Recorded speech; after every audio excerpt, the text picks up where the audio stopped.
सब बड़े आभारी हैं आप सब के, विशेष करके कॉलेज के मैनेजमेंट के, कि जिन्होंने ये व्यवस्था की इस उत्सव को मनाने के लिए। जन्माष्टमी का उत्सव, और आप सब भी यहाँ आए श्री कृष्ण जन्माष्टमी के महोत्सव को मनाने के लिए। दरअसल अधिकतर लोग जब युवावस्था में होते हैं आपकी तरह, स्वधर्म से, भगवद गीता से, कृष्ण से थोड़ी एलर्जी हो जाती है। क्यों हो जाती है? क्योंकि हमें लगता है अभी जीवन में बहुत कुछ करना है, और बताया भी यही जाता है, अरे ये जब बूढ़े हो जाओ तब भक्ति करना, जब आँख से दिखाई नहीं दे तब भगवान को जाके देखना, जब कान से सुनाई नहीं दे तब जाकर प्रवचन सुनना। लेकिन देखिए, भक्ति कब करनी चाहिए या भगवान को कब जानना चाहिए, कृष्ण के पास कब आना चाहिए? जब हम अपनी क्षमता को पूर्ण रूप से भगवान की सेवा में लगा सकें। इसीलिए आवश्यक है कि भक्ति या भगवान का विषय युवा अवस्था में पता चलना चाहिए। ऐसा नहीं है कि वृद्ध अवस्था हो गई, रिटायरमेंट प्लान नहीं है भगवान को जानना। हमें जानना चाहिए, और क्यों जानना चाहिए ये बहुत महत्वपूर्ण है। आज हम जन्माष्टमी का उत्सव मनाने का प्रयास कर रहे हैं। सो जन्माष्टमी का अर्थ क्या है? जन्माष्टमी का अर्थ है कृष्ण का जन्म होना। जिस दिन कृष्ण का जन्म हुआ, कृष्ण प्रकट हुए, तो इसी प्रकार हमें भी प्रयास ये करना चाहिए कि जन्माष्टमी को मनाते हुए हम अपने हृदय में कृष्ण का प्राकट्य करा सकें, हम अपने हृदय में कृष्ण का जन्म करा सकें। ये महत्वपूर्ण है, क्योंकि जब तक वो नहीं होगा, जैसे कृष्ण आए थे, कृष्ण के आने का मूल कारण क्या था? कृष्ण के आने का मूल कारण था कि वो कंस का वध करना चाहते थे, और ये कंस आज भी है। ऐसा नहीं है कि कंस मर चुका है, कंस आज भी है। पहले केवल एक था, बाहर था, आज हम सबके हृदय में घुस गया है। क्योंकि जो कंस की भावनाएं थी, क्या भावना थी कंस की? थोड़ा स्टूडेंट्स अगर शांति से सुने तो अच्छा होगा। हम देख रहे हैं कि कुछ स्टूडेंट्स को कोई रुचि नहीं है, वो इधर उधर अपने में बात कर रहे हैं। सारा वातावरण खराब करता है, क्योंकि आप लोग सबको नहीं देख पा रहे हैं, हम सबको देख पा रहे हैं। आप में से अगर कोई एक भी बात करता है तो हमें दिखाई दे जाता है। थोड़ा सा संभाल लीजिए।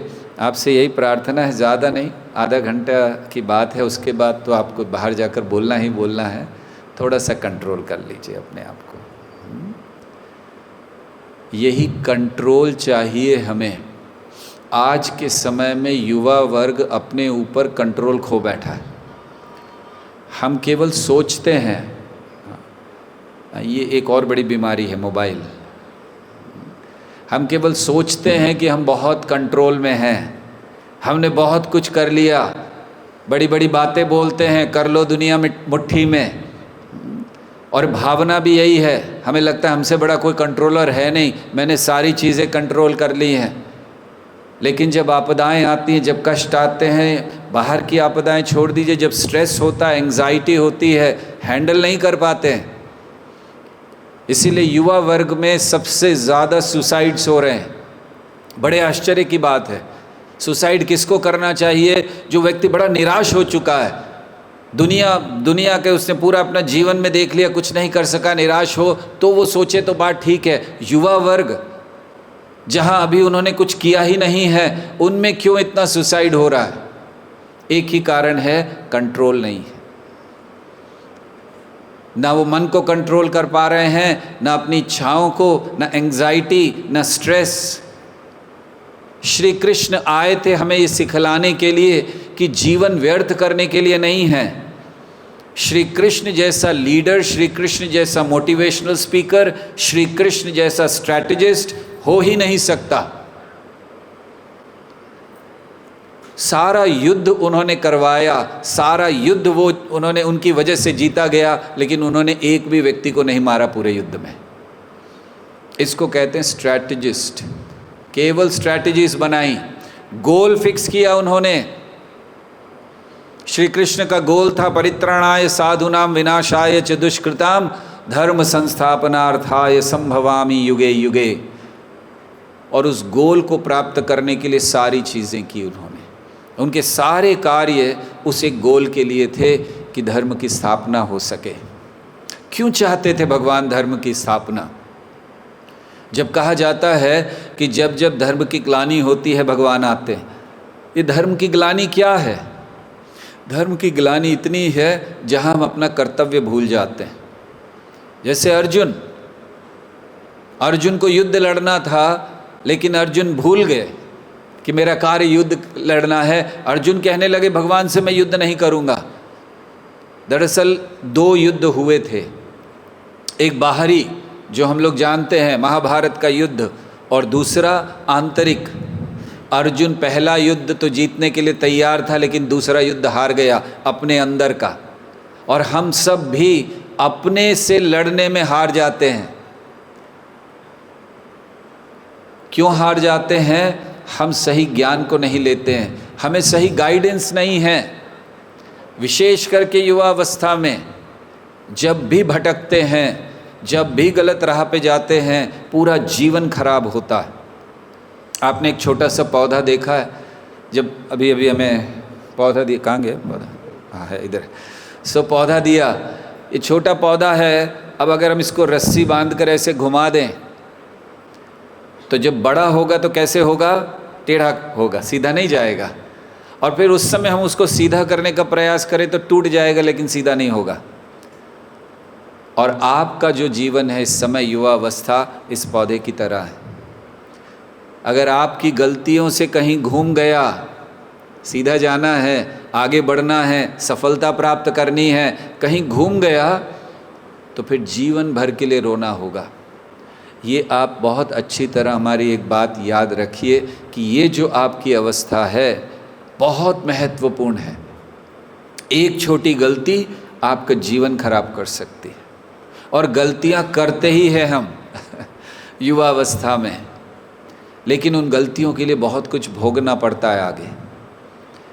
हम जब भी ये बात करते हैं, हमें एक प्रसंग याद आता है कि हमारे मंदिर में एक डिवोटी थे, भक्त थे।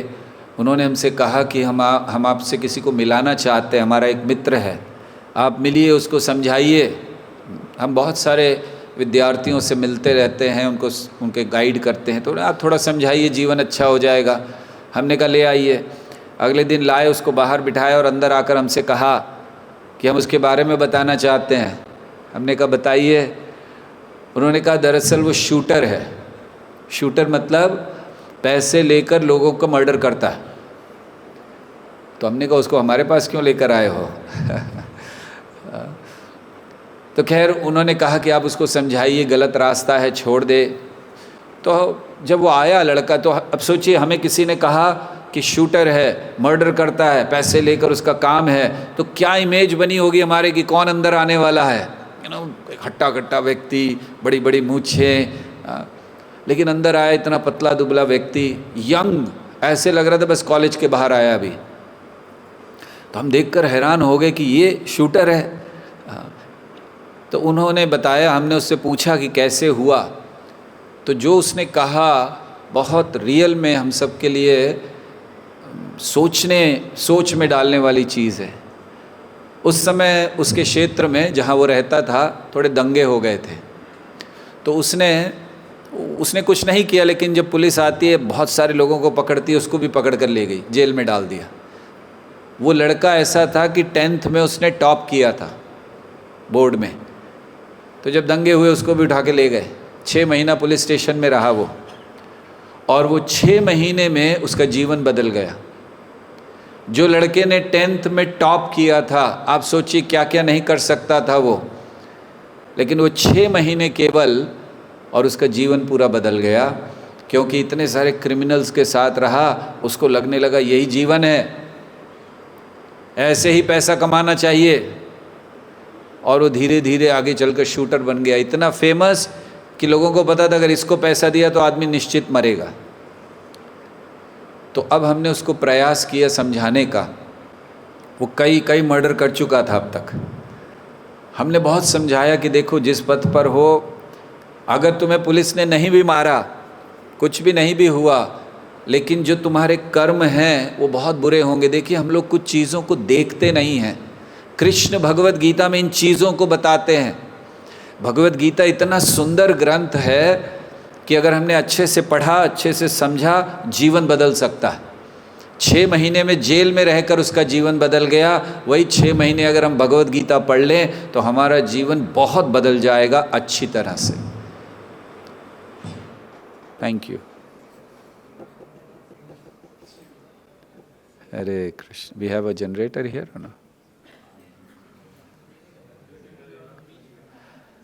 एनीवे, आपको हमारी आवाज़ सुनाई दे रही है? कितने लोगों को सुनाई दे रही है? पीछे तक हाथ उठाए, हमें हाथ ही नहीं दिखाई दे रहे। Okay, should I continue? हाँ ठीक है, लाइट आएगी तब ठीक है, कोई बात नहीं। सो अगर 6 महीने में उस लड़के का जीवन बदल सकता है, बर्बाद हो सकता है, वही 6 महीने भगवत गीता पढ़कर हम सबका जीवन सुधर सकता है। एक्चुअली शायद लाइट गई थी बताने के लिए कि 6 महीना खराब होता है, डार्क पीरियड, और फिर भगवत गीता पढ़ेंगे तो फिर से अच्छा हो जाएगा। सो भगवत गीता ऐसा ग्रंथ है, हमने जिसको छोड़ दिया, हमें लगता है ये तो धार्मिक ग्रंथ है।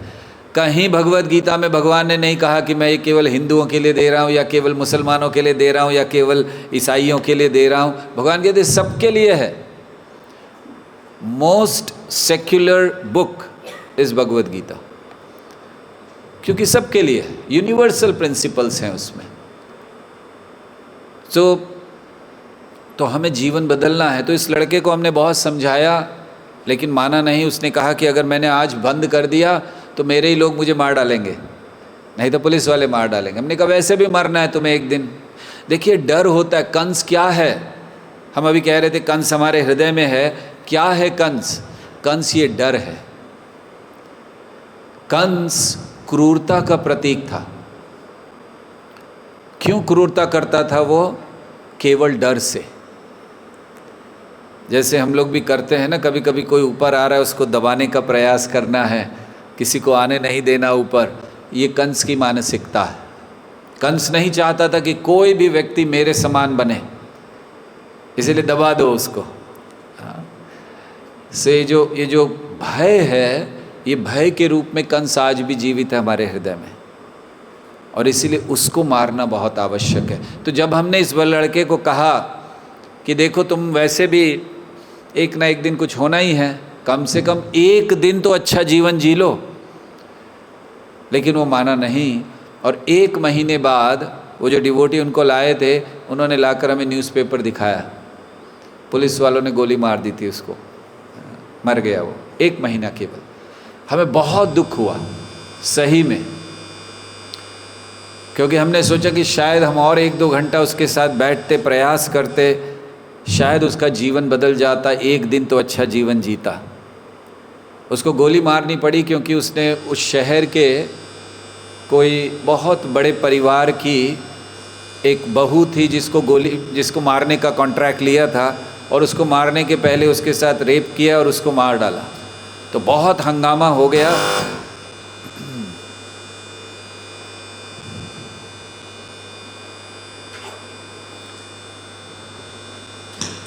Yes, thank you.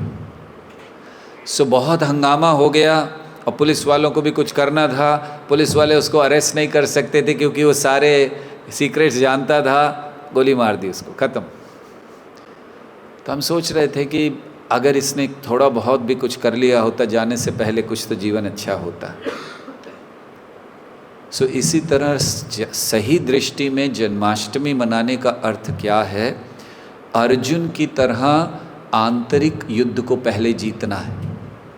बाहरी युद्ध जीतना कोई बड़ी बात नहीं है। अर्जुन आंतरिक युद्ध हार गया, अपने आप से हार गया। इसीलिए दूसरे अध्याय में भगवत गीता के वर्णन किया गया है। संजय कहते हैं अर्जुन की आंखों में आंसू थे, रो रहे थे अर्जुन। कौन है अर्जुन?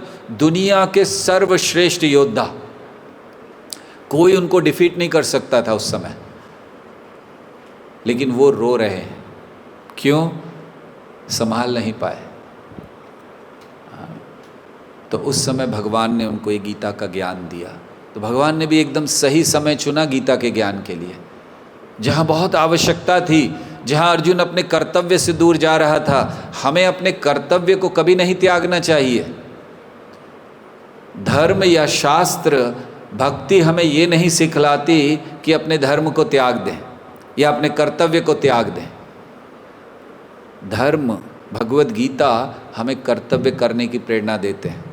एक बार किसी ने हमसे कहा कि आप लोग इतना ये भक्ति की बात करते हैं, क्या इसके द्वारा आप लोगों को कमज़ोर नहीं बना रहे हैं? लोग युद्ध करना बंद नहीं कर देंगे इससे? हमने कहा भगवत गीता बोली कहाँ गई थी? भगवत गीता बोली गई थी युद्ध क्षेत्र में। किसको बोली गई? जो युद्ध के लिए मना कर रहा था। भगवान ने युद्ध करने के लिए भगवत गीता दी है, युद्ध से भागने के लिए नहीं। इसीलिए बहुत ज़रूरी है कि अगर हमें कंस को मारना है जो हमारे हृदय में है, सबसे पहले जानिए भगवत गीता में है क्या। जानिए भगवान क्या कहना चाह रहे हैं, जीवन कैसे जीना है। आज पता ही नहीं आप में से कितने लोगों ने भगवत गीता पूरी पढ़ी है। Thank you for your honesty. हमारी स्थिति ये है, हम लोग अपने आप को बहुत बड़ा धार्मिक व्यक्ति बताना चाहते हैं, लेकिन जो ग्रंथ है उसको पढ़ते नहीं हैं। और इसीलिए कोई आकर आपको पूछता है अरे तुम्हें पता है ऐसा हो गया तुम्हारे उसमें, हम लोग हाँ शायद ऐसा ही होगा, पता ही नहीं है। इसीलिए जानना चाहिए। सबसे पहली चीज़ ज्ञान चाहिए, और वो ज्ञान मिलता है अगर हम किसी ऐसे व्यक्ति के पास जाते हैं जिसने सत्य को देखा है। भगवत गीता में भगवान कहते हैं तद्विद्धि प्रणिपाते न परिप्रश्ने न सेवया उपदेक्षन्ति ते ज्ञानम ज्ञानिनः तत्त्वदर्शिना। उनके पास जाओ जिनको ज्ञान है और उनसे प्रश्न करो, जानो हमें क्या करना है जीवन में। हम लोग तो ऐसे गाड़ी चला रहे हैं कि हमें पता नहीं जाना कहाँ है, बस गाड़ी चल रही है। समझिए आपको गाड़ी दे दी जाए और आप चला रहे हो, कोई आकर आपको पूछे भाई कहाँ जा रहे हो, बोले वो मुझे पता नहीं, बस गाड़ी चलानी है। जीवन का उद्देश्य पता होना चाहिए, कहाँ जाना है पता होना चाहिए। अगर यही नहीं पता तो फिर एक बार एक राजा था, तो उस राजा ने सोचा कि मुझे ना पूरे राज्य में हर प्रकार के मंत्री बनाने चाहिए, हर एक डिपार्टमेंट का मंत्री होना चाहिए। तो उसने सारे जो भी सोच सकता था सबके मंत्री बना दिए। तो एक व्यक्ति उनके पास आया, बोला सर हमारे पास सबका रिप्रेजेंटेशन है, एक का नहीं है। किसका नहीं है? बोले जो मूर्ख लोग हैं, फूल्स, उनका कोई मिनिस्टर नहीं है। तो राजा ने कहा मूर्खों का भी मिनिस्टर होता है क्या? तो बोले आपके राज्य में मूर्ख हैं ना, तो मिनिस्टर होना चाहिए। तो ठीक है, उन्होंने मिनिस्टर बना दिया मूर्खों का। तो एक ढूंढ के लाओ सबसे बड़ा मूर्ख कौन है, उसको मिनिस्टर बना दिया। हाथ में एक डंडा दे दिया कि ये डंडा है, ये बताएगा कि तुम मूर्खों के मंत्री हो। खैर वो चलता रहा। एक समय आया जब राजा मरने जा रहा था। तो राजा बेड पे लेटा हुआ है, सब लोग आ रहे हैं, मंत्री आ रहे हैं, सेनापति आ रहे हैं। ये जो मूर्खों का मंत्री था आया ही नहीं देखने के लिए राजा को। राजा ने सोचा चलो मूर्ख है बेचारा, इसको बुला लेते हैं।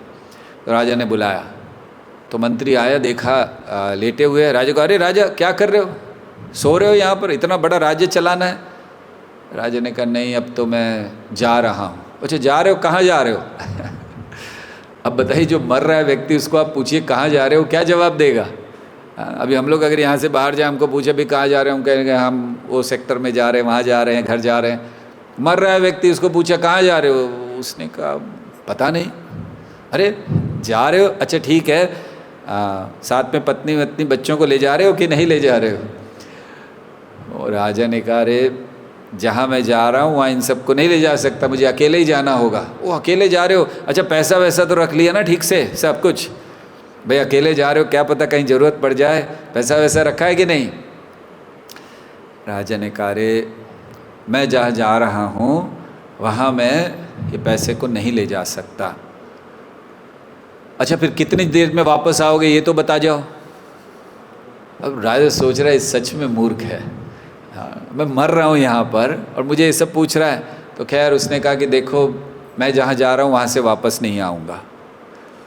तो मंत्री ने कहा कि आप जा रहे हो, कहाँ जा रहे हो आपको पता नहीं, कब वापस नहीं आओगे ये पता है, वापस नहीं आने वाले हो।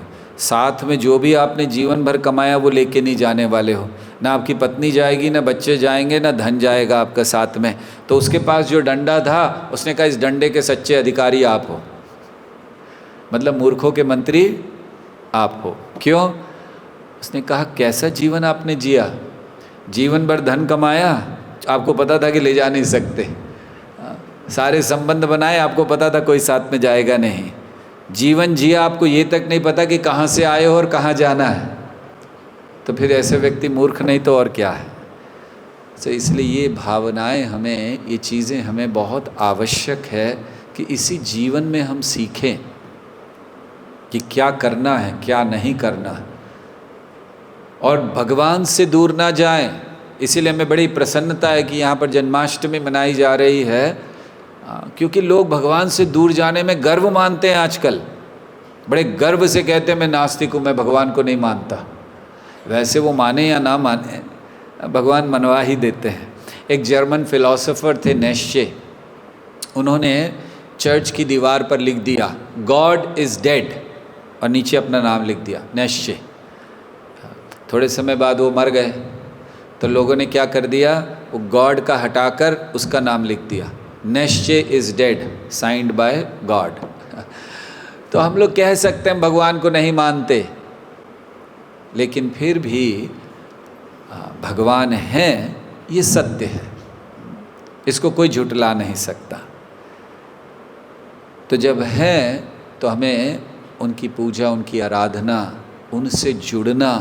धर्म की ग्लानि इतनी ही है जहाँ हम अपना संबंध भूल जाते हैं भगवान से, जहाँ हम ये भूल जाते हैं। इसीलिए दुनिया भर में इतनी अराजकता फैली हुई है। आज देखिए दुनिया की स्थिति क्या है, रशिया में युद्ध हो रहा है, इजराइल में युद्ध हो रहा है, कहाँ कहाँ युद्ध चल रहे हैं, अनरेस्ट है, पब्लिक आंदोलन चल रहे हैं। हमने सुना यूके में बहुत सारे आंदोलन हो गए, बांग्लादेश की स्थिति आप जानते ही हैं क्या हो रहा है इस समय। इस सारे जगत में आप जहाँ देखिए कहीं कोई सुखी नहीं है। आप सोचिए कि एक दिन 2 दिन पहले तक जो बांग्लादेश की प्राइम मिनिस्टर थी या प्रेसिडेंट, क्या थी वो, prime minister, president, prime minister, कैसे रह रहे होंगे विद फुल सिक्योरिटी, ये वो जो चाहिए, और अगले दिन सब कुछ छोड़कर भागना पड़ा। क्या स्थिति हुई होगी। हम लोग तो, आप लोग कल्पना कीजिए कि वो व्यक्ति जो पूरे देश का राजा है, जो चाहे वो कर सकता है, अचानक उसको वही देश छोड़कर भागना पड़ रहा है। तो क्या क्या नहीं हो रहा है, इसका कारण क्या है। आज जो बांग्लादेश में हुआ, आज जो उससे पहले हम लोगों ने श्रीलंका में देखा था, बहुत कुछ ऐसा हुआ, और भी देशों में हो रहा है, युद्ध हो रहे हैं, लड़ रहे हैं, हज़ारों लोग मारे जा रहे हैं। क्या कारण है? कारण एक ही है कि लोगों ने सही तरीके से जीना नहीं सीखा। हम ये सोचते हैं कि दूसरों को दबाकर, दूसरों को मारकर ये हम बहुत अच्छा काम कर रहे हैं। नहीं,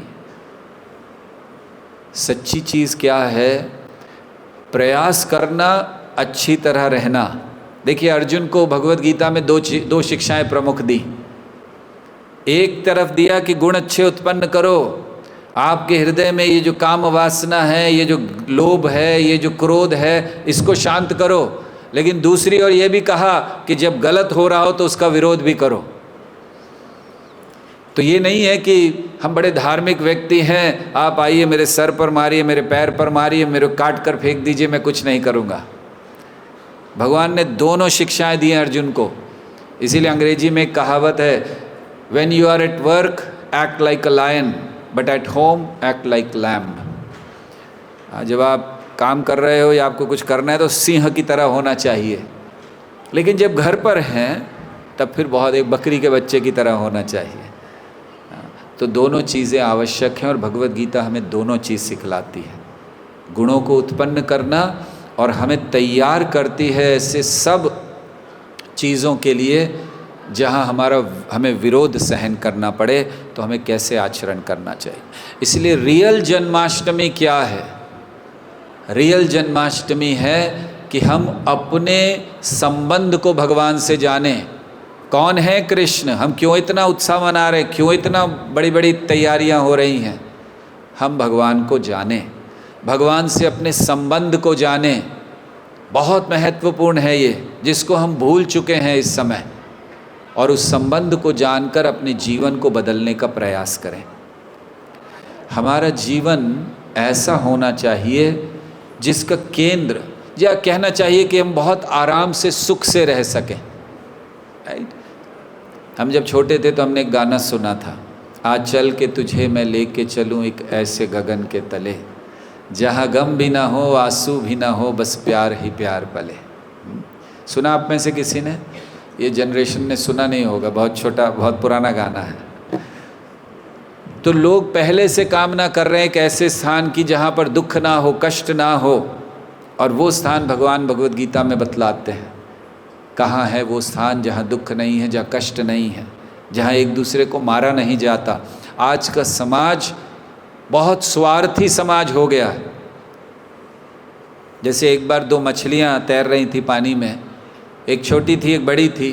छोटी मछली ने बड़ी मछली से पूछा कि हम लोग हमेशा पानी में क्यों रहते हैं, हम भी पृथ्वी पर जाकर क्यों नहीं घूमते हैं? तो उसने बहुत अच्छा उत्तर दिया। उसने कहा कि water is for fish and earth is for selfish. हमें ऐसे कार्य करने चाहिए ताकि इस भावना से परे हम लोग आए, अपना जीवन अच्छा कर सकें। इसीलिए जैसे हमने प्रारंभ में कहा था, कंट्रोल बहुत ज़रूरी है। हमारी आदतों पर कंट्रोल होना चाहिए, हमारी डिज़ायर्स पर कंट्रोल होना चाहिए, हमारे जीवन पर कंट्रोल होना चाहिए। कभी ऐसी स्थिति में ना आए कि कंट्रोल छूट गया। जैसे हम बता रहे थे, कई युवा लोग क्यों करते हैं आत्महत्या? कंट्रोल नहीं है, और वो कोई सही चीज़ नहीं है, या फिर ड्रग्स लेते हैं, या फिर कोई और चीज़ करते हैं, शराब पीना, ये करना। कुछ नहीं होने वाला इससे। आंखें बंद कर लेने से हमारे जीवन के कष्ट दूर नहीं हो जाते हैं। फेस करना सीखिए। हमें प्रॉब्लम्स को फेस करना चाहिए, सॉल्यूशन ढूंढना चाहिए, और उसके ऊपर हमें विजय प्राप्त करनी चाहिए। ये सच्चा जीवन है। केवल प्रॉब्लम्स को देखकर आंखें बंद कर लेना, मुंह छुपा लेने से कुछ नहीं होने वाला। और शास्त्र हमें ये सिखलाता है। अर्जुन भाग रहा था प्रॉब्लम्स को देखकर, नहीं मैं नहीं करूँगा युद्ध, और इतना घबरा गया था अर्जुन कह रहा था मैं जाकर भीख मांगने के लिए तैयार हूँ, लेकिन मैं युद्ध नहीं करूँगा। और सोचिए कृष्ण ने क्या ज्ञान दिया होगा। कुछ ही समय में कृष्ण को भगवत गीता बोलने में 45 मिनट्स 1 आवर लगा होगा, और उतने में उसका सब भाव बदल गया। तो ये था उसके लिए anxiety, stress, panic attack Arjun के लिए। और ये सब चीज़ें हम लोग भी हैंडल करते हैं रिलेशनशिप्स में, स्टडीज़ में, फैमिली प्रॉब्लम्स में, और इस सब में स्ट्रेंथ चाहिए।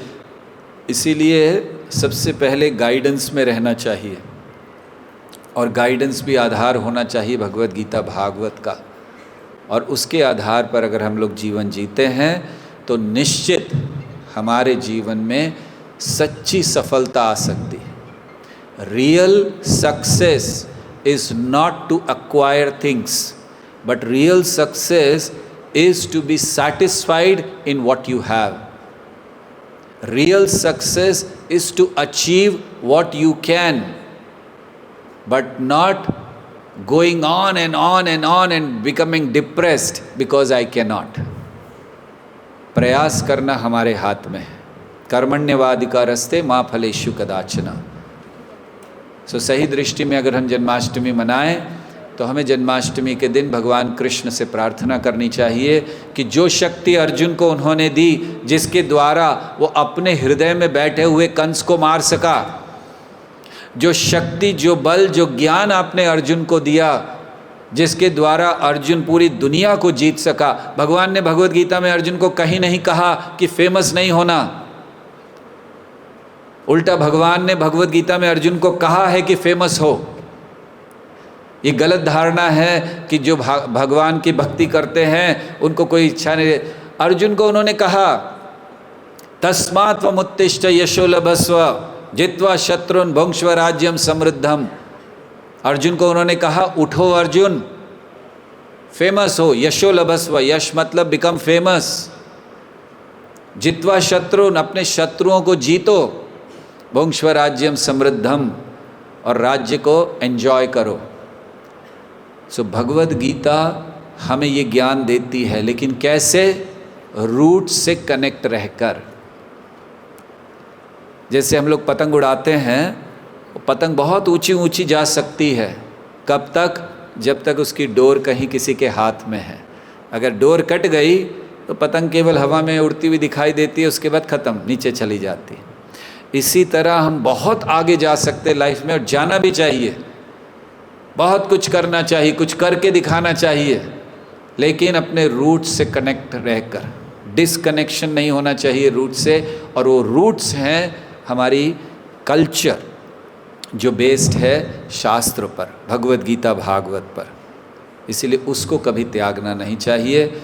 अगर हम ऐसा जीवन जीते हैं जहाँ कृष्ण हमारे जीवन के केंद्र हैं, भगवद गीता को हम पढ़ रहे हैं, किसी अच्छे गाइड से हम निर्देश ले रहे हैं लाइफ में, और कुछ नियमों का पालन कर रहे हैं, तो सफलता निश्चित आएगी, और वो सच्ची सफलता होगी, ना कि ये सफलता जिसके पीछे हम भाग रहे हैं। Thank you very much. Hare Krishna.